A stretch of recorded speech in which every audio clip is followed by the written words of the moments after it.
3 key takeaways from episode 2 of Dear Mama, the saga of Afeni and Tupac Shakur, which is FX's docuseries on Tupac and his mom. The first takeaway is the Thug Life Code.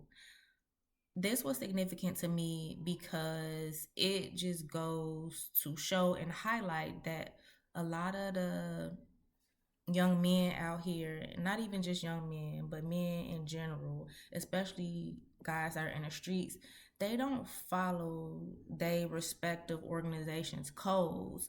Because if they did, we wouldn't hear about kids being shot. We wouldn't hear about all of these carjackings. We wouldn't hear about just like senseless brutality amongst our own in the neighborhood. So this was a key takeaway because it just goes to show um, how big of a leader that Tupac was and how it is necessary for us to have rules to govern ourselves because at the end of the day, the rules that the government creates don't always protect us. So yeah, that was key takeaway number one. Number two is the way that you tell a story matters. What stood out to me in this second episode was the fact that Afeni Shakur was able to successfully defend herself in court. Like she was when I think they arrested 21 Black Panthers in New York, and this was like I believe after Fred Hampton got killed and other notable Black Panther leaders were slain by the FBI, by the government. This woman did not have an attorney. She was able to defend herself, didn't have a law degree, but the fact that she was able to tell her story the way that she told it got her up out of there.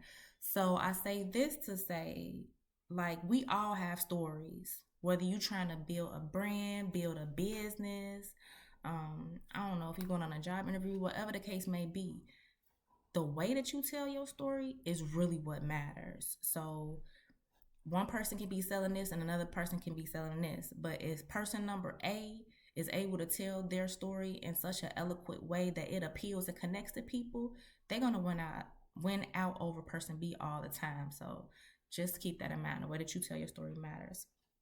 And sorry about that. And takeaway number three, my final takeaway is that um people don't take care of their kids the way that is necessary. And when I think about a lot of the youth violence and crimes that's going on, the docu series made me realize that a lot of these kids' parents are locked up, and all of their homies, all of their friends that say they're gonna look out for their mama, look out for their kids, don't. And so we have a community of fatherless and motherless children that just want to be loved, that's just looking for community and belonging, and they find it in the streets, and the streets steer them wrong.